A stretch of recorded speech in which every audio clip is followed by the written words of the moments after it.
away that this would be a great opportunity for a food forest garden. The yard was just sort of a scrappy lawn with some blackberry bramble and junk, and I had the vision just came immediately. And so the way that I started was connecting with like tree service, a couple of tree service guys, and just flagging off the areas in the back where they could dump chips. So we just covered the whole thing in chips. And we actually started with cardboard. In some places. But then because we had moved from Vancouver, so we had a lot of cardboard from the move-in. That's right. Remember that we had that huge roll? We did, yeah. But all the boxes. But that soon ran out, and then that's when we. Good point. Yeah. Yeah, great point. And then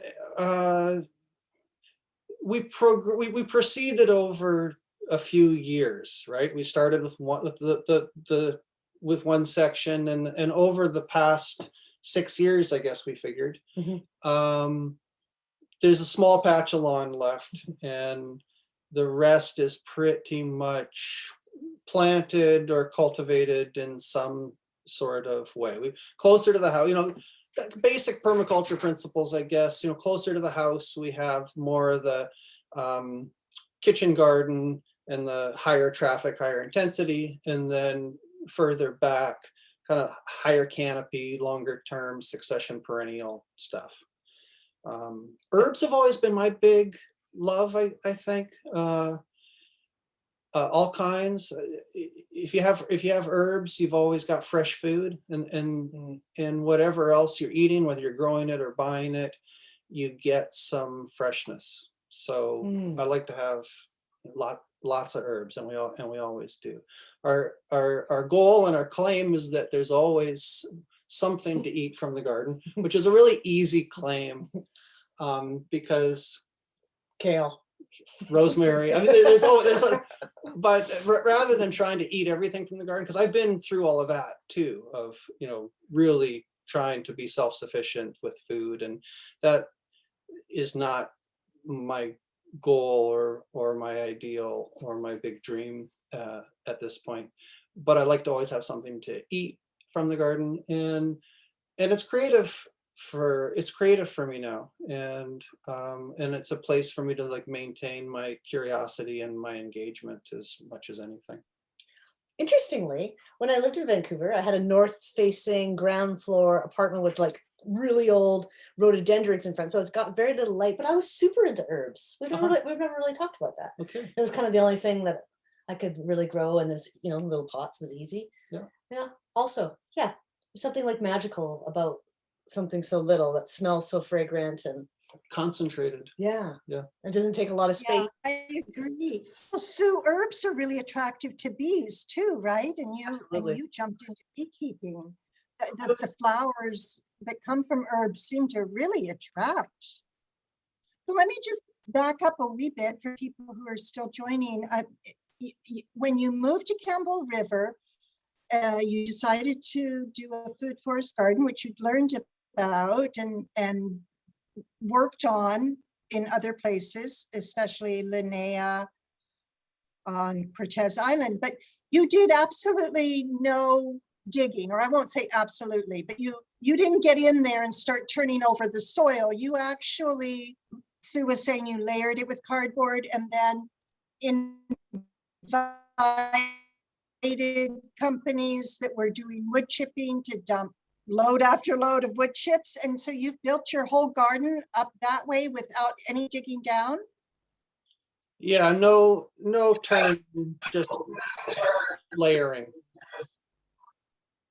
I mean, we to plant, even in the garden, even on the garden beds where we grow greens and stuff. We brought in some soil, even there, we smothered everything and then built beds with a combination of soil that I was able to find here. That's totally. And I'm not really averse. It's not an ideological thing for me. but it works pretty well for what we want to do.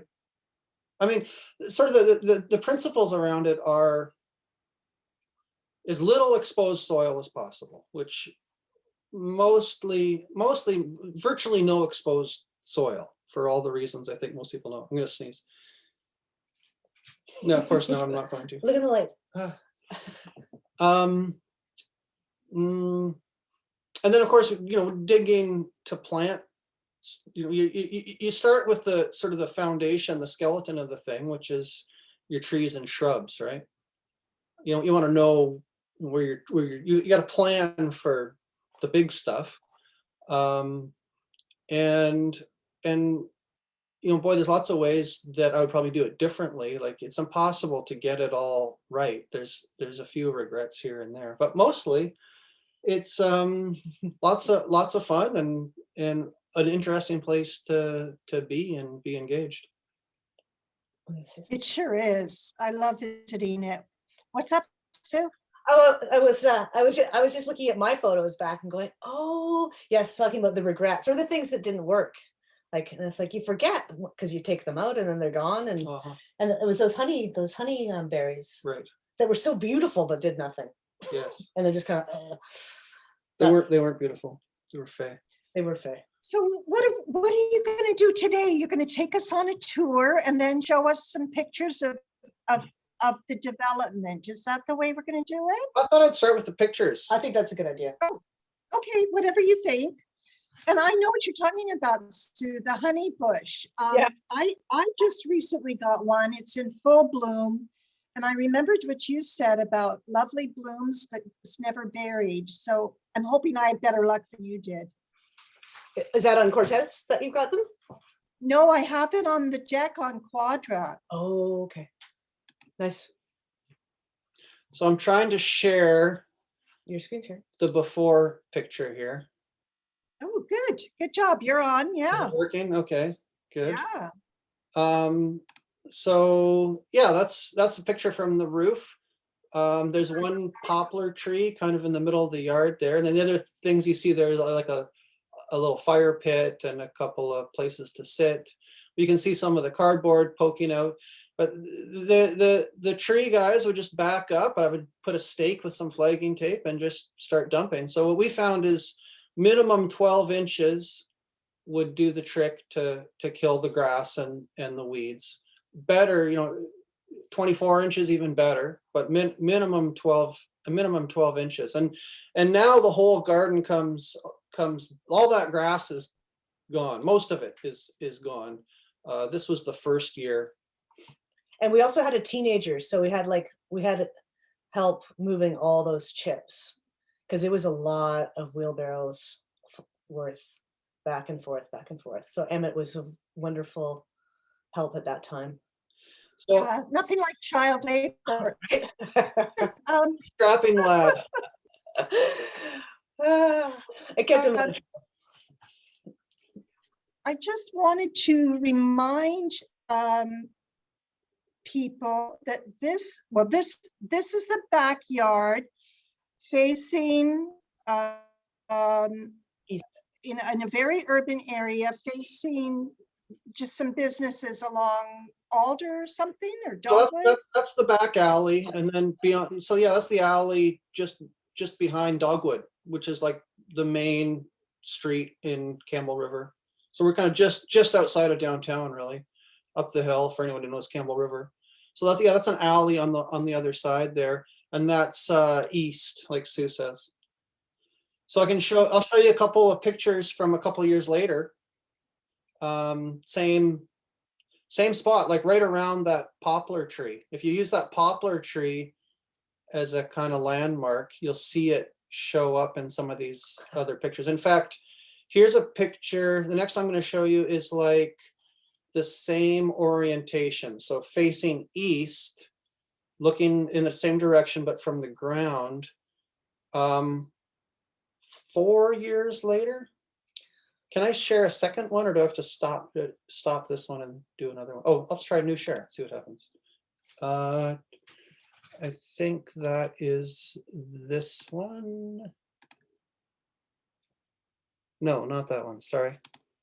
Whoops. Hi. Hi. It's the one with the gate in it. This one, I think. This one? Yeah. Oh, that's the one I shared. There we go.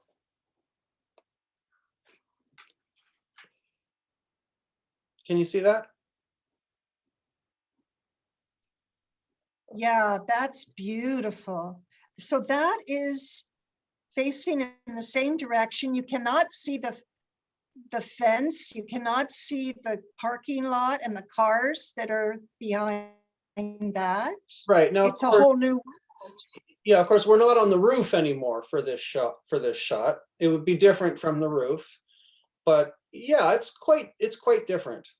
I think some poplars have kind of come up along the fence line on the outside as well. But yeah, barely. So Yeah. that poplar that's in the center of the yard in this photo is, you can see the trunk of it in the upper left. Barely. So green. So, I mean, just a quick rundown of what you're looking at here. You've got an apple or two. We'll start with the trees, I guess. You've got a sweet cherry off to the right. You've got an Elaeagnus off back there that came from Umum. You've got blueberries. You've got strawberries. The main ground cover is strawberries. You got some, looks like some kale going to seed off to the right there. And then all kinds of herbs like lovage and oregano. There's some tayberry in there. We really go for as much diversity as possible. Mostly for me, because it's fun. For Sue, for the bees.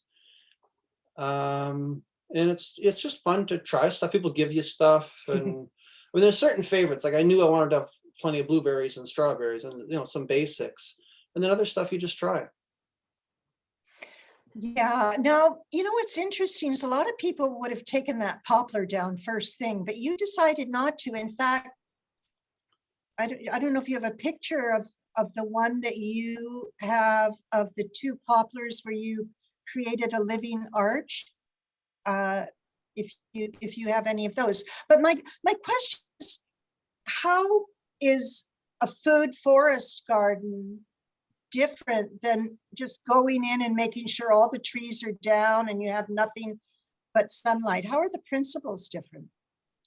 I guess the main one, well, I guess there's a couple main ones. Well, there's a principle of the principle of mixed canopy polyculture, which is a great term that basically means you've got different kinds of plants at different heights, utilizing different sort of microsystems, full sun to shade to dry to wet, climbers, ground covers, etc.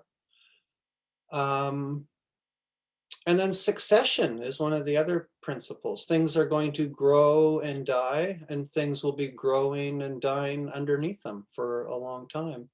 And there's a way you can kind of plan for that. I mean, you can't predict it entirely or you'd never get started, but there is a way that you can play with it, and it gives you an interesting result. Again, for me, so much about this is like a space that I enjoy being in, and I enjoy being in this space more than other kinds of spaces.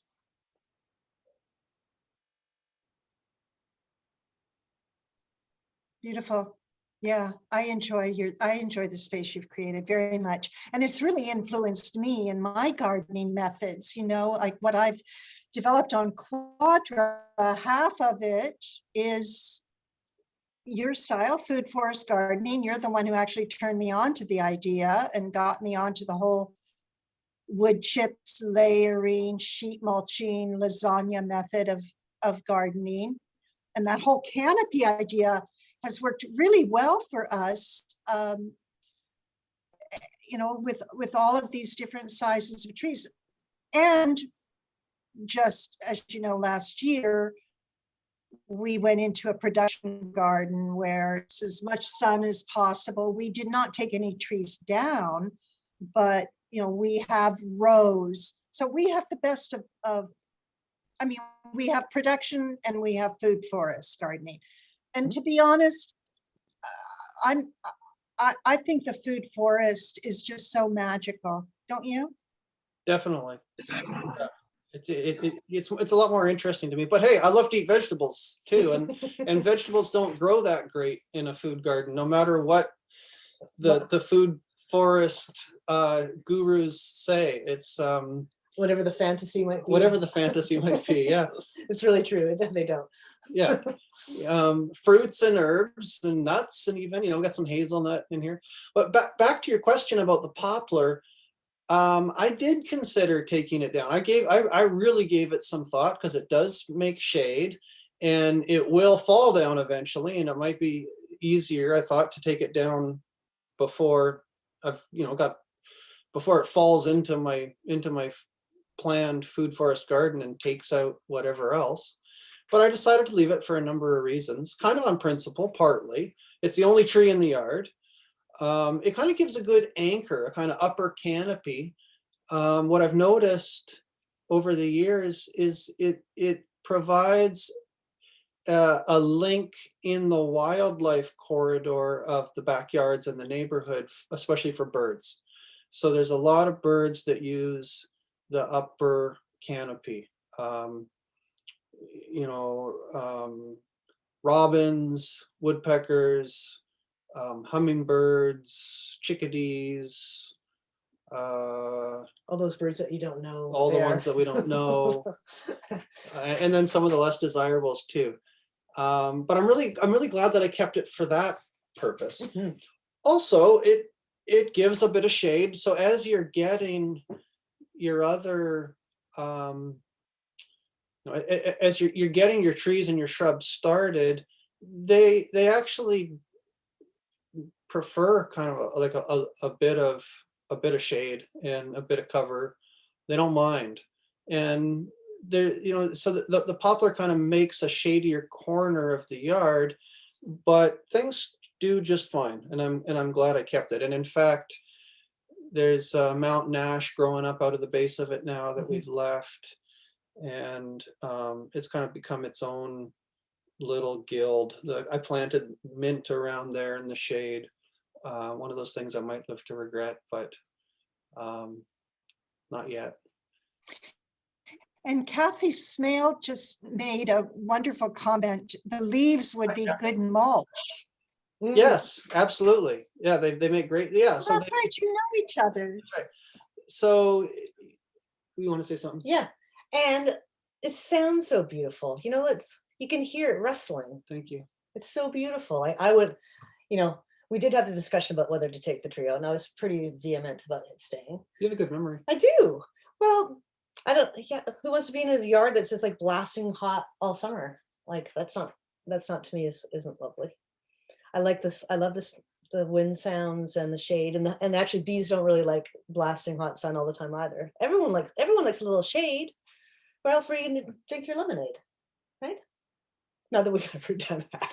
Maybe a gin and tonic.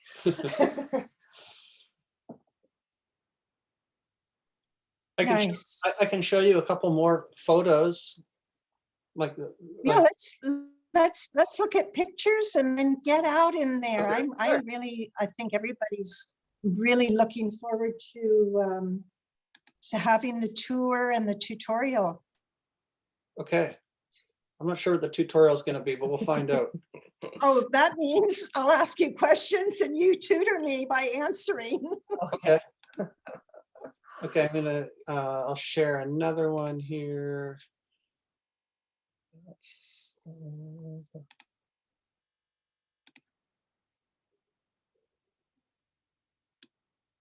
So that shot.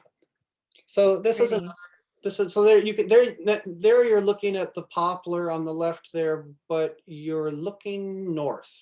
So you've changed angle. You can see this is obviously kind of early summer. The mint in the front there is growing. There's a kiwi growing up the poplar there. There's an Eleagnus to the right. What do they call that? Goomy berry that you gave us, Mom. You got the best goomy berries. They're just wonderful. There's raspberries back just behind there, and then little flower garden with I think some lavatiera. And I mean, you can see that the path gets pretty narrow. It's pretty wild. That's how we like it. It really looks like a forest. Looks like a forest. Nance has a question for you guys. How long did you wait before planting in the wood chip areas? That's a great question. It's okay if I answer that? Of course. Yeah, no, go ahead. Thank you. We planted most of the trees and shrubs right away, but we gave them we gave them soil in the hole. So I've got this great hook fork that I would kind of pull the bark aside, the chips aside, and then I'd put a wheelbarrow of soil mix in, and then plant the trees and the shrubs into that, and then put the chips on top so there's no exposed soil.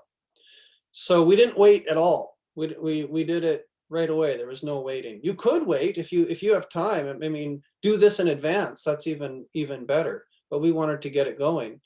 And then other things, strawberries and raspberries specifically, I swear to God, they went straight into the chips.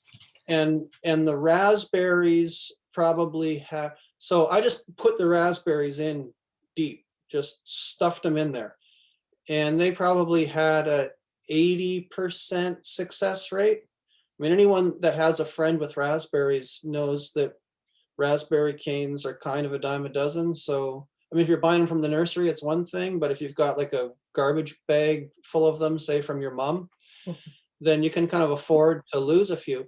The strawberries were less, that took a little figuring out. I think we were planting them too deeply. I think we only got about a 25% success rate on those the first try. And then the next try, we got probably closer to 80. Yes. But no soil, just straight into the chips. Now, some of these chips have been sitting in the truck for a week or something, and they do start to break down fairly quickly, but really it's just pretty fresh up chips.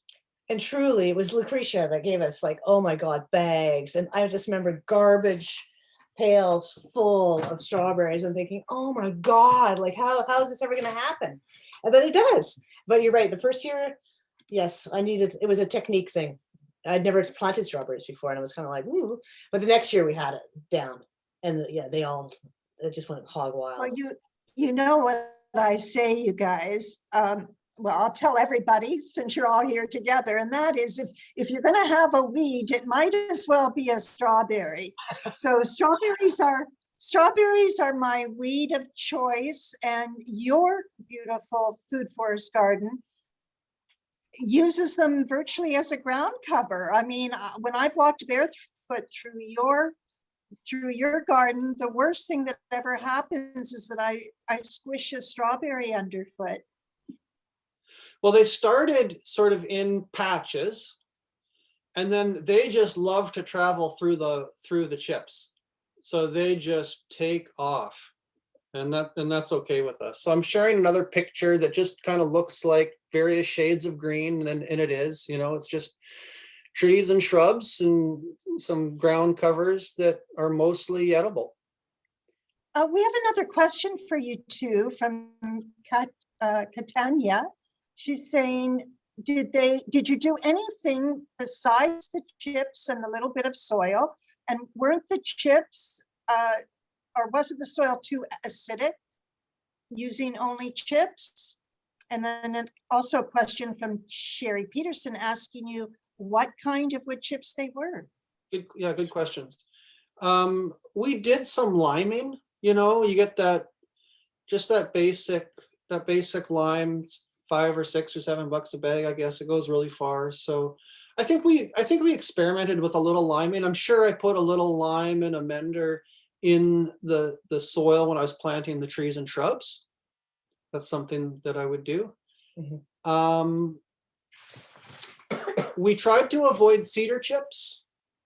And other than that, anything goes. So, I mean, we had alder and maple and fruit tree and just kind of whatever the guys brought us. Had some oak in there, which was weird. The things didn't actually like that much, but it's rare to get an oak in your chips here.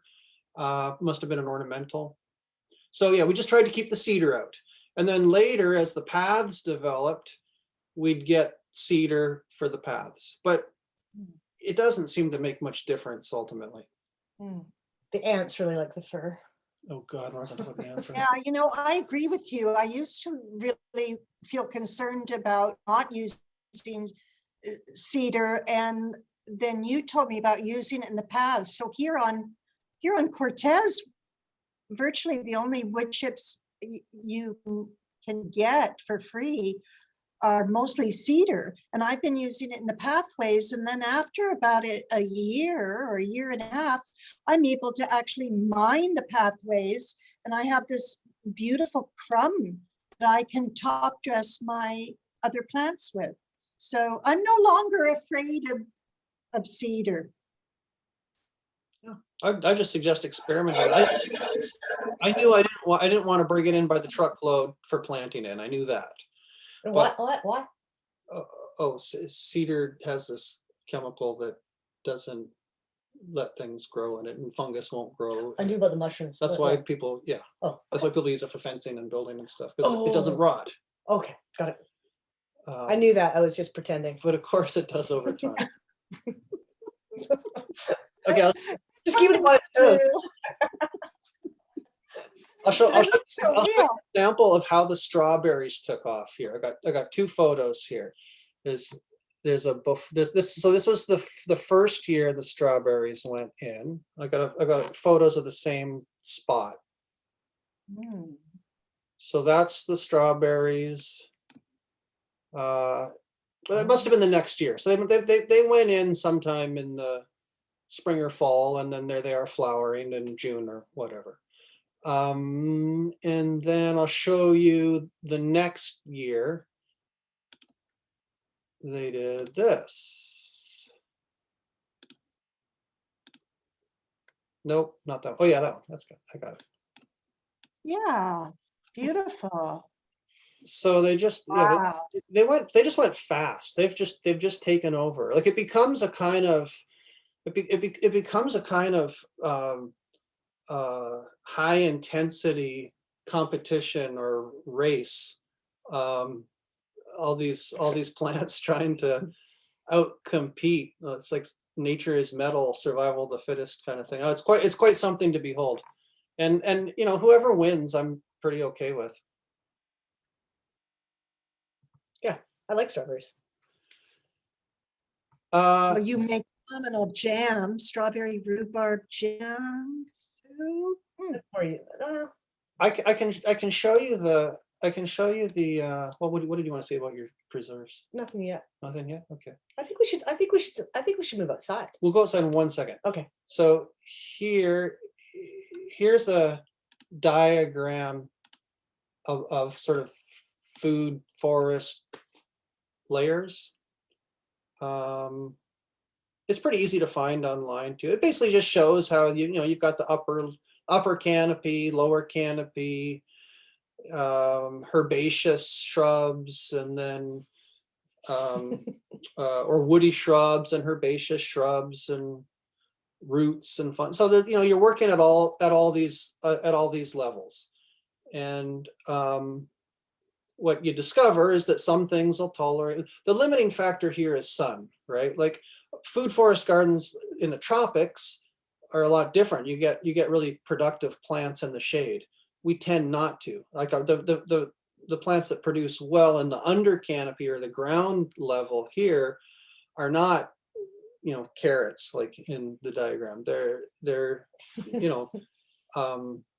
mint and strawberries, those sorts of like mint family herbs, lemon balm, and so on. Maybe you'll get some fennel, sorrel, and then we at the margins where you get a little more sun. You can see from some of these pictures it gets the canopy gets pretty dense, but at the margins and toward the house where we don't have trees and shrubs, we let a lot of self-seeding nitrogen fixers go all around the edge for ground cover. Especially favorites are red clover, lupins, buckwheat. We sow a lot of buckwheat some years for the bees and just as an early kind of cover crop. So they just take wherever there's any bare soil. Because the point is to fill the bare soil with something that you prefer rather than something that you don't prefer. Like things that we don't prefer are things like grasses and ranunculus. Cat poop. Cat poop, absolutely. Keeping soil covered really cuts down on the cat poop. Mm. So you want to go outside then? Do that now? Yeah, Okay, so outside. I'll figure out how to get this going I'll tell you the code. on my phone. Okay, so you're just going to take your phone and walk around with us outside, right? This is the first time we've done this. Thank you for being my pioneers. This is my dream, is that we're able to start walking through each other's gardens on Gabbing About Gardening so that we can actually show and tell. And in a couple of weeks, we have Aaron Stevens, the co-founder of Nature's Path, who is going to do a live video tour of his garden. But you're the first, you guys. Cool. Yeah. So thanks for making that leap. I'm going to do a commercial break while you're doing what you're doing, whatever that is there, Justice. I'm trying to figure out how to get it going on my phone. So it might be a second. That is just to thank all of you who are joining us on Gabbing About Gardening, and to remind you that Gabbing About Gardening is based on the gift economy, and we are dependent on donations. We pay an honorarium to our garden teachers and presenters, and that comes from your donations. We also are maintaining a YouTube channel, and I've hired someone to post those and make them look pretty for you so that you can share them with your friends. The recordings, you can go back and look at them if you want to see them again, or if you've missed some. There are now about 7 Gabbing About Gardening video recordings on our YouTube channel. We've also started a radio show on Cortez Radio, that's 89.5 FM, and that's every Tuesday. So tomorrow we have a show at 11:30 to 12:30. It's live. We're going to be talking to Joyce from Speedy Bin Composters, and she's going to tell us all about her favorite ways to compost. And we're also going to have this amazing fellow, Alan Chemika, whom some of you may already know about on our Gabbing About Gardening Facebook page, because he is an extraordinary gardener who propagates extraordinary plants, including one that's an ancient watermelon with a handle. And he's going to be on the radio show tomorrow at 11:30. So if you can join us for that, that would be fabulous. I've dropped the email address. If you feel like you are just having such a good time today, you'd like to make a donation, that is in the chat room. If you have any questions about Justice and Sue's presentation today, or any questions about anything, or want to make any comments, just drop them in the chat box or just unmute. It's pretty casual today. If you'd like to make a comment, feel free to unmute yourself and gab along with us. Thank you so much for joining us. How's it going, Justice? It's good. I've got to close down the desktop here, and then I'll be. I got you on my phone. It's all going well. One sec. Great. Thanks so much for doing this, Justice and Sue. Did you want me to shut you down from Yeah, this shut me one? down. That'd be great. Yeah, And you're going to switch over to your Thanks, phone, right? I'm on my phone now. Okay.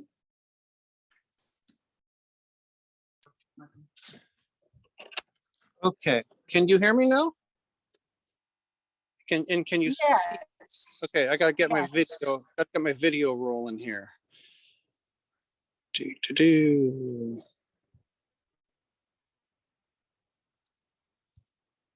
We can hear ya. Yeah, okay. I'm just figuring out how to get the video going on. Thanks for your patience, everybody. It's great to have you come in. It turned out to be a beautiful day after all. Hey, Lee, are you with us? Well, Oh, I'm here. that was a big sigh. I got my microphone working, and I wonder- it says my video is stopped, and I don't know why, because when we tested Oh. it was fine. Maybe I did something. Okay, now I've just asked you to start your video. So let's see if that helps. Sometimes it takes a minute. And Yeah, I see it. maybe I need to make you I hit co-host okay. as well. I got the request from you. I hit okay. Oh, So there you maybe- are. You're outside. Okay. Yay. I see you, Justice. I see. Oh, good. Good. Okay. So now I need to just flip this so that you can see the other way. That's right. I Thanks can for figure your that out. patience, everybody. This is our first live view. Now, if everybody changes their own view, they can probably see a bigger version of you.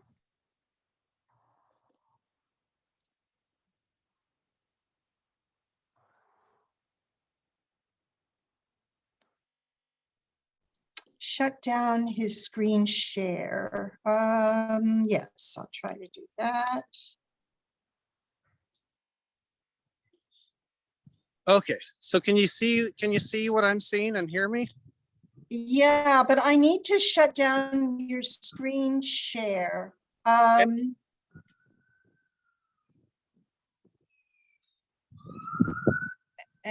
I'm not exactly sure how to do that, because once I do, then we'll be able to see more of you. Oh gosh, we are definitely not techies over here. Let's see here. I think it's from his desktop. Yeah, Justice, I think you might need to go back in. Yeah. Can you just and can't just shut that off from your end? I'll try.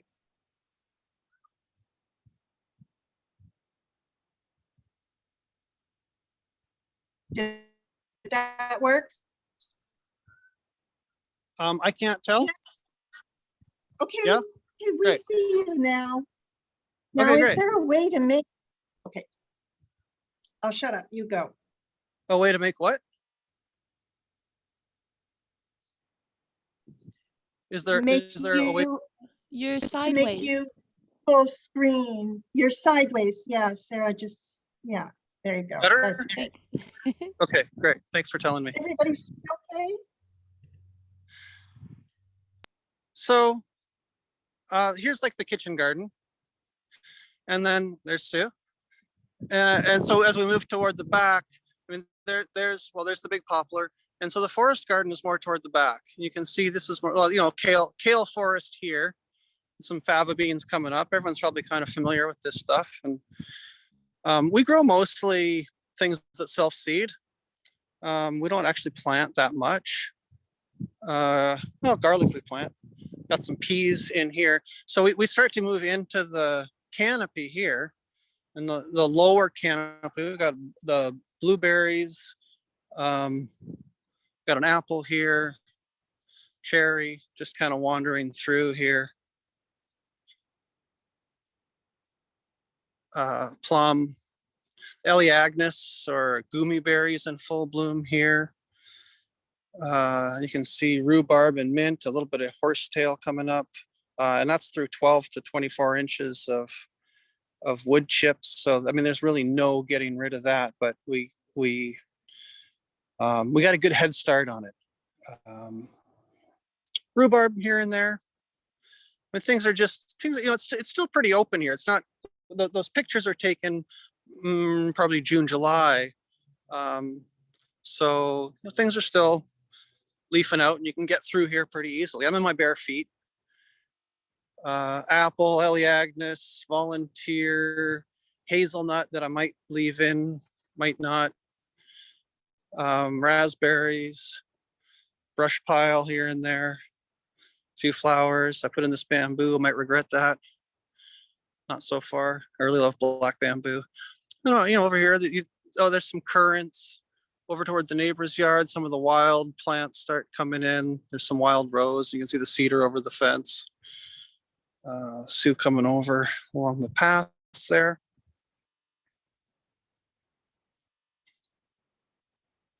Lots of mint. Almost mojito time. Tayberries trained up over a makeshift trellis. I like to keep things nimble, so there's a lot of sort of makeshift trellises. Things get moved around.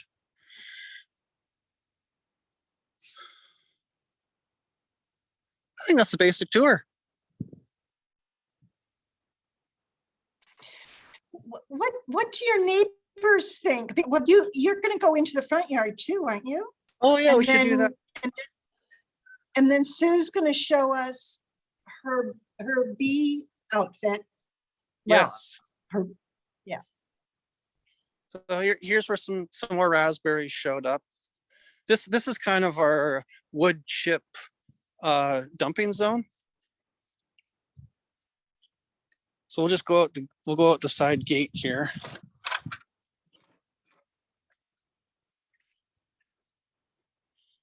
Oh, and there's our front gate. Serious road. Justice, could you slow things down a little bit? I think we'd like to just linger on the visuals a little bit longer as you're moving through. You bet. Thank you. Yeah. So deer, I don't know if you can see, but there's a very thin sort of like sheep fencing sort of fence that was around the place when we bought it here 6 years ago. So on the outside of the fence is some sort of deer proof stuff. We do get the occasional deer wandering through here. So the rosemary is in bloom here out front, covered in bees. And this is sort of like a raspberry forest that we planted on the outside of the fence, and that we invite anybody in the neighborhood to come and pick from. So there it is along the street, and we do get a lot of people taking us up on it. So you can see we're kind of the only ones who do that sort of thing along the street. And the rule of thumb is you can pick and eat as much as you want, and if you want to pick into a bucket, then you check in with us. And along right up to the curb here along the front is a native yarrow, which is a ground cover that I really like. And this is the kind of plant that you can just sort of chop anytime in the season if you need mulch or you want to make compost or whatever. So we've got lots of it growing around. There's a mulberry peeking up right through there. It's a little late to bud out, so I'm not sure if you can see it or not, but boy, that's a delicious fruit and very welcome. Yeah, it's really yummy and getting very popular. Alan Chomika propagates mulberries, the gentleman who's going to be on the radio show tomorrow. Justice, cool. Take a few moments and just tell us a little bit more about the whole principle of chop and drop. Yeah. I'm going to wander back into the back, I think, while I do that. And then I'll pass it over to Sue to talk Go about. slowly, go slowly. Okay, going slowly. And This, we really didn't see the full meal deal in the front yard. But that, yeah, go way slowly. It's all familiar to you, but we want to see everything. okay. Don't There's pan the phone quickly. The video is really choppy. Okay, I'll try. So there's our little front porch, and we've got what do you call that? Boysenberry, Correct. thornless blackberry growing up. We sort of train it all along the fence here now, and we get tons of it. It's nice in its own way. It's nice to have a succession of fruits. That's really been something I've discovered, is that having a whole pile of the same thing at once. I know everybody knows this, but when you live through it for a few years, you really get to know it, this truth. And Could you go right in through the gate again there, Justice? Go right into the front yard and show us the ground cover and the plants you have in your front yard? Sure. Thank you. Well, this is the ground. It's strawberries and dandelions, which we really love. There's a little rose there that my son planted. And there's a cherry in the corner here. This is a sour cherry, really nice pie cherry.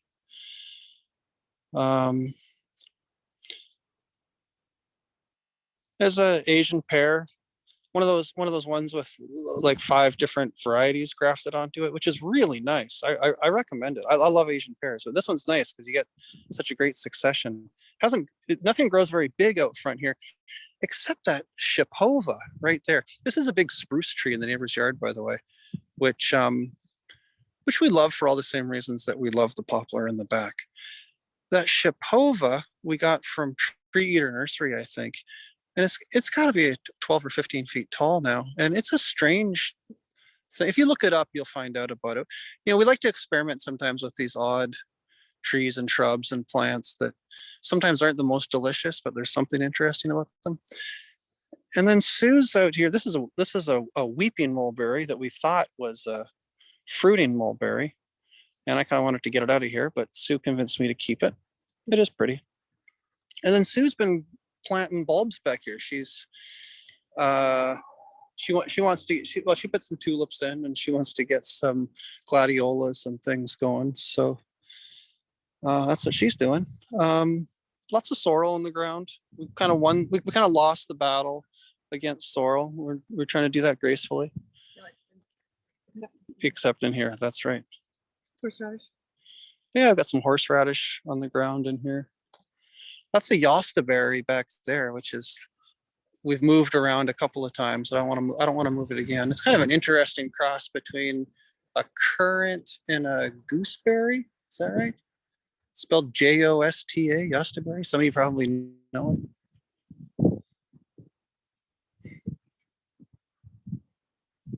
So I'll move slowly to the back, moving slowly.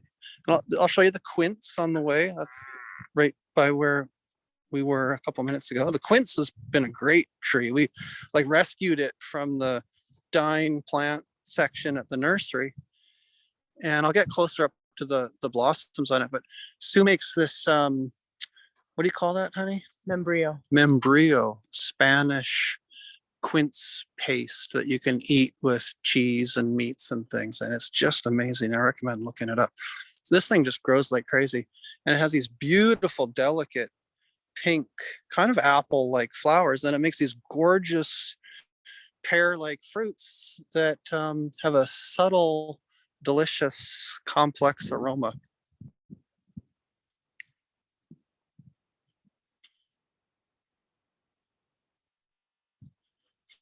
So chop and drop is when you have, let's use an example here, like this bed. When you have so much stuff growing, and then you've got no bare soil, and you're trying to create a succession of growth and harvests, yields of one sort or another, whether it's for our own eating or whether it's for bee fodder or whatever. And when you're trying to avoid bare soil, one of the things you can do is chop leafy plants down and use them for mulch. Either just let them drop in their own place and they quickly, and in the summer they quickly die and the next thing grows up through it, or you can pull them back a little bit if you want to do some seeding of some sort, or just let your self-sown things come up. Like for instance, in here, I might like chop back a bunch of this corn salad and we'll see lettuces come up that are just self-seeded, or next year's kale, or borage for the bees or something else. So some of it's planned and some of it's not so much, but there's kind of an ongoing cutting things back and often leaving them in place or using them to mulch something else. I've got a garlic bed over here and there's a lupin right in front of it. And at some point I'll whack that lupin back and I'll mulch my garlic with it. And I might do the same with some of these kales or some of this corn salad. I'm just, it's also a way to kind of compost in spots. So you're constantly adding and moving and concentrating organic matter where you want it. Justice, we have a couple questions. May I ask them now? Please. One is, do you excuse me, do you have compost bins? What about watering? Do you need less water because of the mulch cover? So that's a question about compost and water and mulch. And then we also have a question about chop and drop. Do you chop at the soil level or do you pull it out and then drop it? I don't pull out of the soil because typically, if I can help it, because it disturbs soil and you get a weed response. But I'm not, yeah, I will sometimes, but typically I try and just cut. And I'll do that with scissors, with secateurs, with shears, or sometimes with a knife. Composters, I've got two, like those black plastic composters. You might be able to see one off there in the distance. I put one under the cherry and one under the plum. And we use one until, we just use it for kitchen compost, right, from under the sink. So just to keep it, critters out of it and all the rest of it. So we'll use one until it's full, and then we'll leave it and we'll fill up the other one. And by the time that one's full, we go back to number one and it's ready to go, and we empty it out and use it like anyone uses it. For a little top dressing on the blueberries or something, or for sometimes pots or wherever we want to grow some squash or something like that. Watering, I water almost zero. Like I water once in a while. Sue tries to grow carrots or like cabbages or something, and she'll do some watering. I almost never water. I'm a bad waterer. I'm a lazy gardener in some ways. Like I work hard moving chips and cutting stuff back and whatever, but I don't love watering and weeding, which might be obvious. So I've chosen a style of gardening that works with that. Almost no watering. We're kind of lucky here too. I think we get a little more groundwater than some people probably do. Here's a sprouting broccoli that's going pretty nice, and here's our little like herb patches. All your basics, chives and garlic chives and some perennial onions and some arugula flowering behind there and some scruffy thyme in the front, a whole ton of oregano back here. And this will be shaded out by this cherry tree and this fig tree in a few years. Can you go back to the cherry and the fig, yeah. please? And you just got a commendation from Kate commending you on excellent water conservation, and I agree. Okay, great. My laziness is paying off. It's ecologically sound. Now, what about this cherry and the fig? Did you want to know? You just want to see them? Well, I remember, I think it was last fall, you had tied some strings onto the cherry and you were weighting it down or something to change its form. Yeah, I try and get it growing laterally as much as possible without cutting it. So, I mean, I cut it a bit, but where I can, I've got a fence here, so that's helpful. I can tie it to the fence, and especially in the first few years, just try and give it more of a lateral form. It seems to have worked okay. And then the fig, I just take out like the biggest branch every year or two. I just took out the biggest one this year, just to, again, to keep it from getting too centralized. I want it more bushy and lateral so I can reach the fruit. I don't really want to be climbing around on ladders too much. There's a transparent apple in full bloom there. And you can see underneath it, there's all sorts of herbaceous stuff growing, like strawberries and red clover and some nice ornamentals. What are some of the ornamentals in there, Sue? The flowers, you mean? Yeah, Well, there's columbine. columbines, good self-seeder, There's some crocosmia coming up. some crocosmia, some of that red crocosmia. Everyone probably knows. Yeah, Lucifer. The orange stuff is pretty brutal, but the red stuff is pretty manageable. There's an artichoke back there. That's right. It gets going.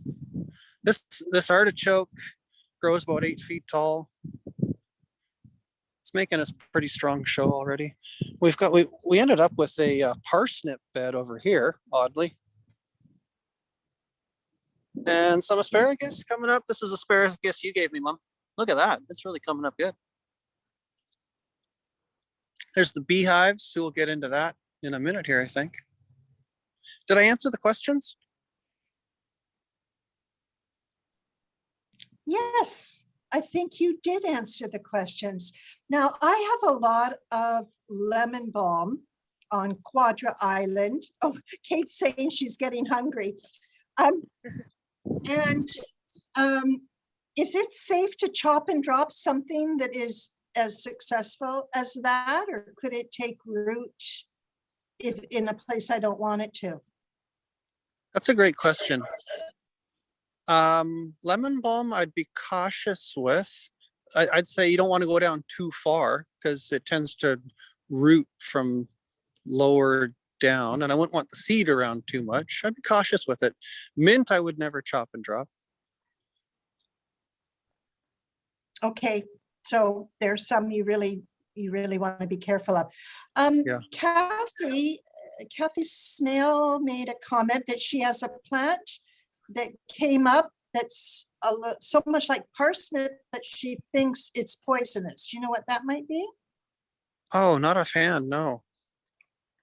Would it be like a hemlock or a water hemlock or Could be, I suppose. wild You could carrot? Maybe? You could always plant net it.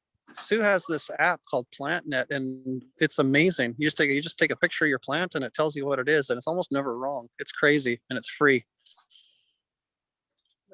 Yeah, that was fun. We did that this morning when you were here on Cortez. Identified some plants. Well, it's about 20 to 5. I have one more question before you finish up, Justice, and turn it over to Sue to give us the bee tour. I just want to ask you about your soil. I'm not going to ask you to dig in and show us unless you want to, but I am kind of curious what that soil's looking like. Would you mind getting a handful for us? Well, it varies. where I've brought soil in to like build the beds close to the house where we grow more of the annuals and the vegetable kind of type plants, it tends to be quite sandy, well draining. I'll show you here.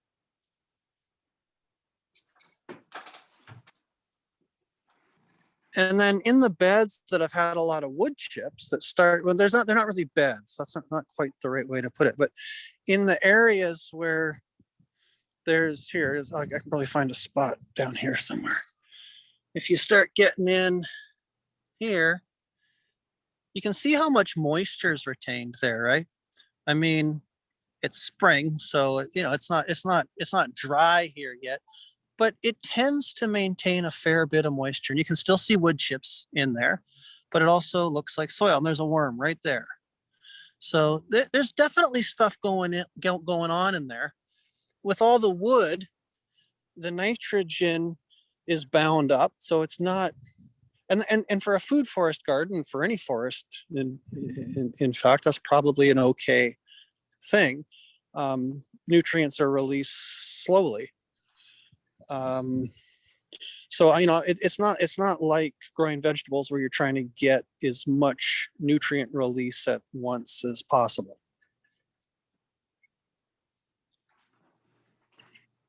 Right.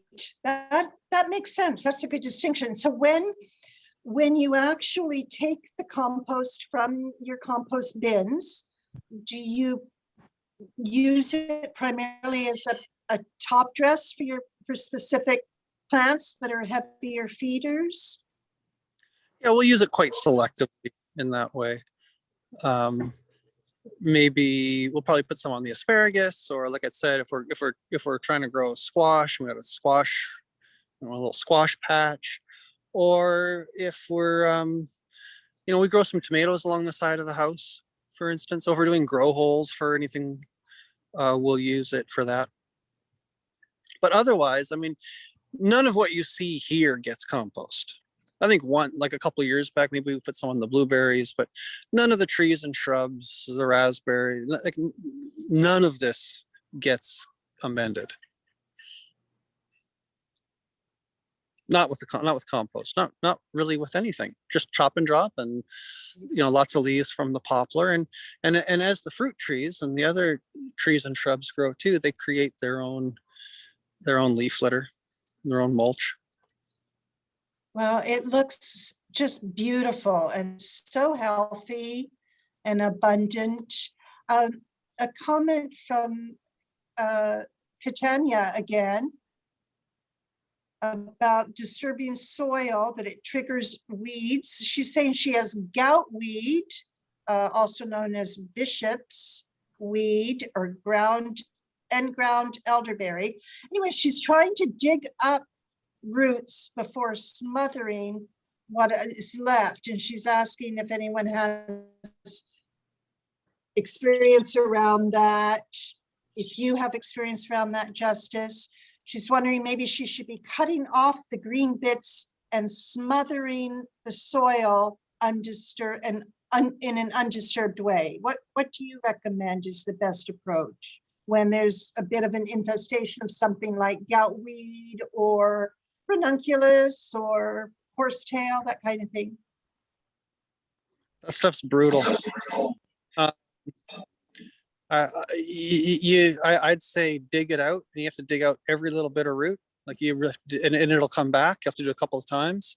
And if you're going to try and smother it, you need something thick, like cardboard or carpet, probably for a couple of years, or you need at least 12 inches of wood chips, and it's edible. Goutweed is? Yeah, not everyone knows that. Oh, how do you eat it? Like parsley. Wow. Okay. It tastes a lot. It tastes like parsley. Go slow. Some people have sensitivities to different herbs if you're not used to it, right? But give it a taste, and Google it. Look into it. You don't always have to take my word for it, but I've eaten it lots of times. Once I discovered that it was edible, and you use it kind of like an herb, like parsley, make a tabbouleh with it or whatever. I mean, you still don't want it growing like it tends to grow in the garden, for sure. I get that.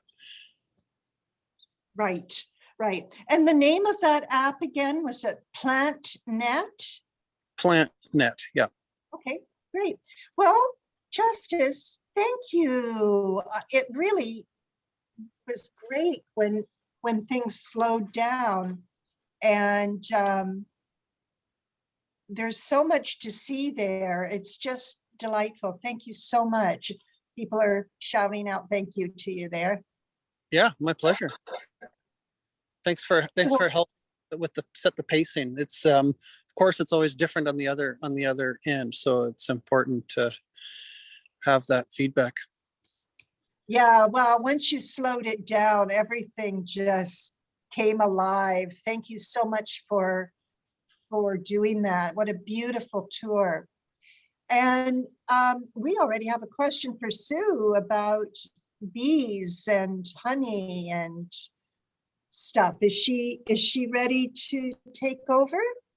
Yeah, I'll pass over my Okay, thank you, Justice. Well done.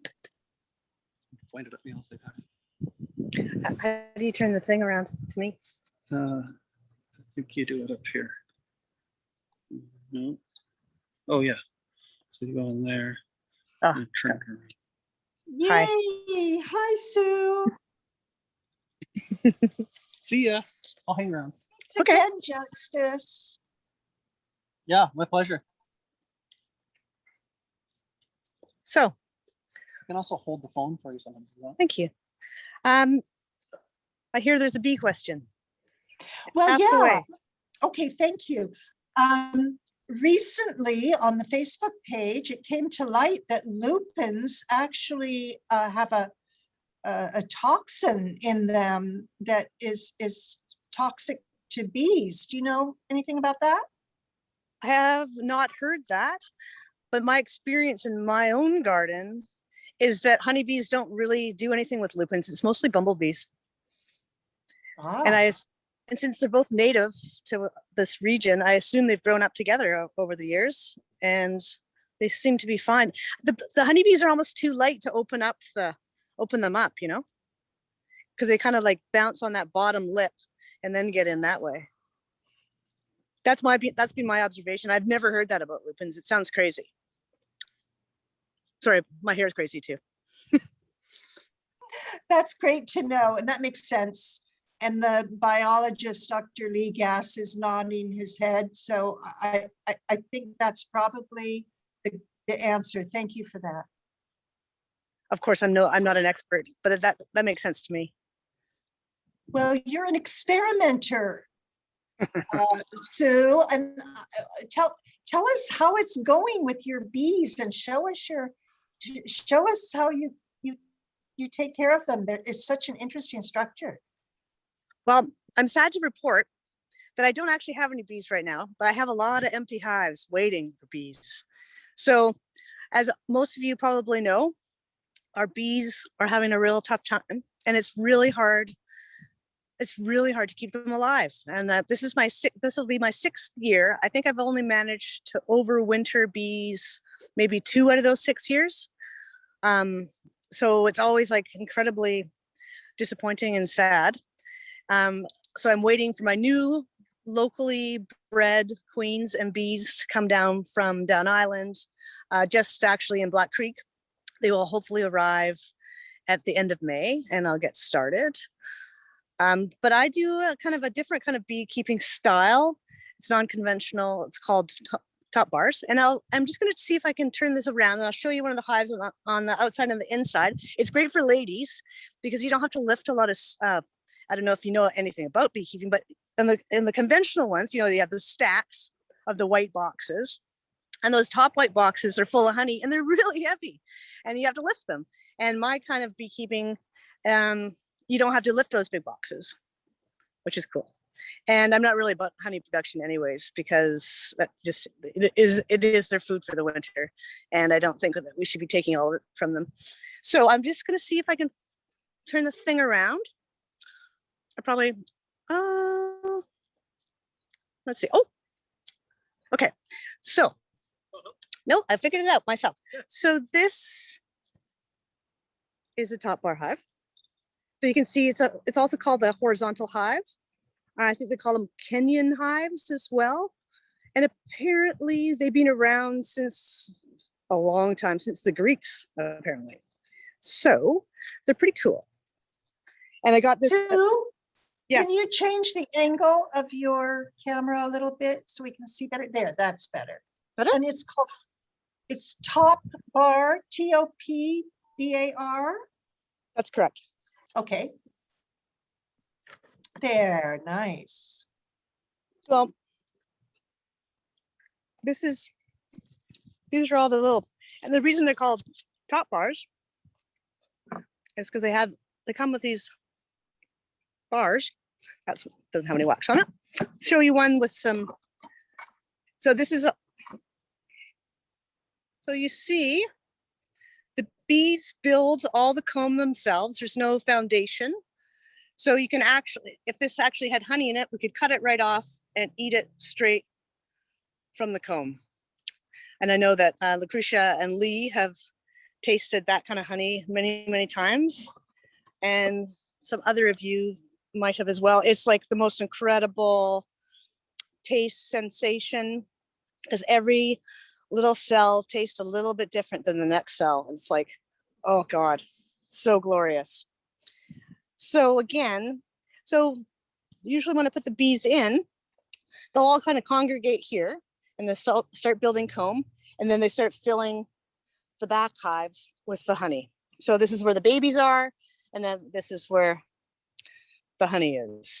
And of course, right now, sadly, well, I did find a wasp nest in here the other day, but I killed it. So everything's just kind of waiting to go. So I don't have really much to show you in that regard, but I'm happy to answer any questions because sometimes that's better than me just like monologuing away.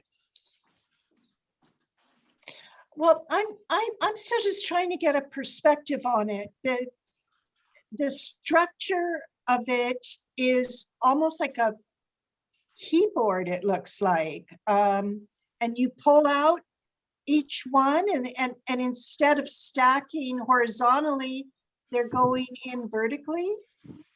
Instead of stacking vertically, they're going in horizontally.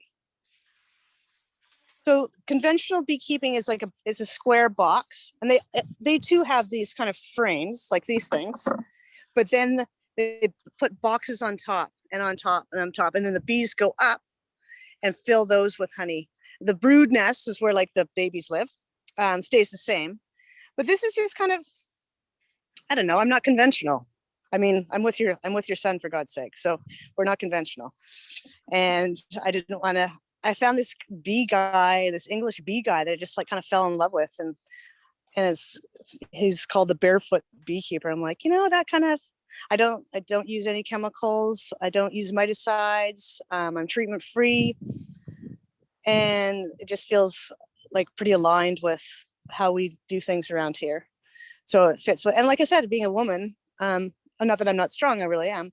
But it's nice just to, if I want a thing of honey, I just like pull this baby out, not that one. I just pull this baby out and say, okay, I don't have to take a whole 80 pound of anything. This, you can't see it. Sorry. So there's some honey in there from last year that I'll leave. So it's just a kind of a different way. There's multiple different ways of beekeeping, but I have a lovely man in Black Creek that built these hives for me quite a few years ago. And yeah, so that's my, let's see. So they kind of look like that. And I think they look really pretty in the garden too.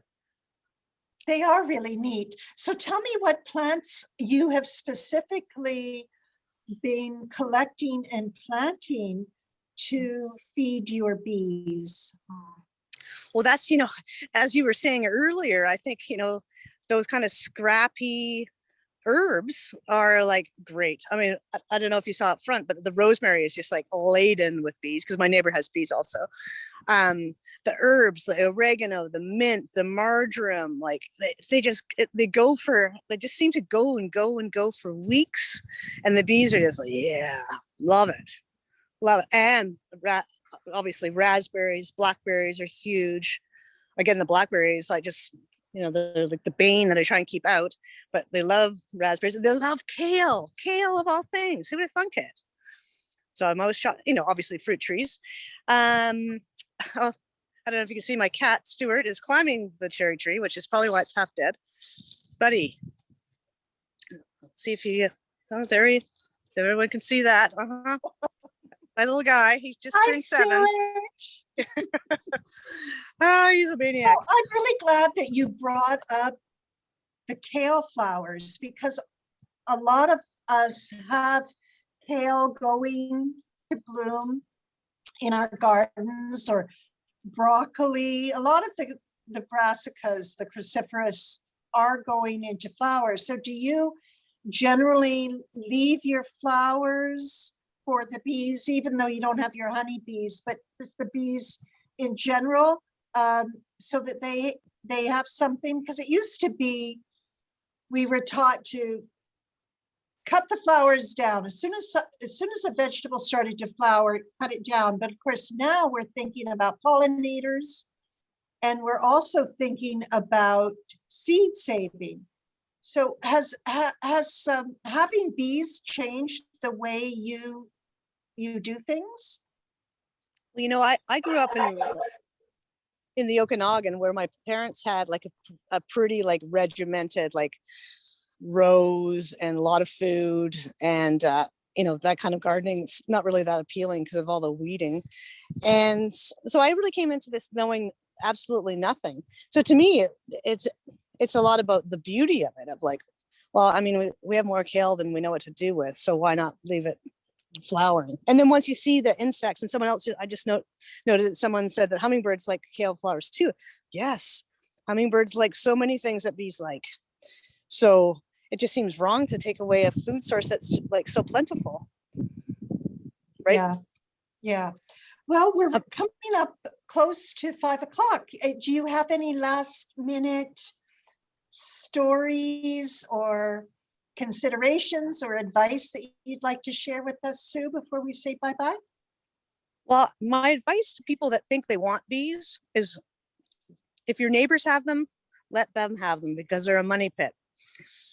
And they're a lot of worry.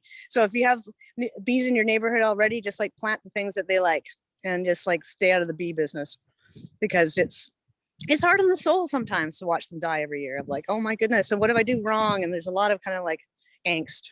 And I just wanted to say also thank you so much for asking Justice and I to join everyone. I was really nervous, but it's been really fun.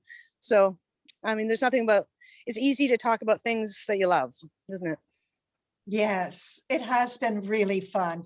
We're a fun group. We're very relaxed, very low pressure. We're so grateful that you took the time out of your beautiful day to share your life in your garden and your knowledge with us, Sue and Justice. Thank you so much. Thank you. I can't figure out how to turn this back. So here's Justice. Oh, there we go. That's nice. I just, okay, everybody, we're up to 5 o'clock. Thank you so much for joining us. A reminder that next week on Gabbing About Gardening, we had Jane Squire. Many of you probably saw Jane on national news. Thank you, Justice and Sue. Jane was featured on national news because she is growing a greenhouse garden. There was a picture of her harvesting her citrus fruits and her avocados. And Jane is our guest garden teacher next week, next Monday, 3:30, same time, same place, right here. She's going to give us a fabulous slideshow and maybe a tour of her garden greenhouses. She's on Salt Spring Island, and she grows citrus fruit year round. And I think a lot of us are going to want to see that. So thank you again for joining us. If you feel moved to donate, the e-transfer information is in the chat box. Look forward to seeing you all next week. Thank you so much for joining.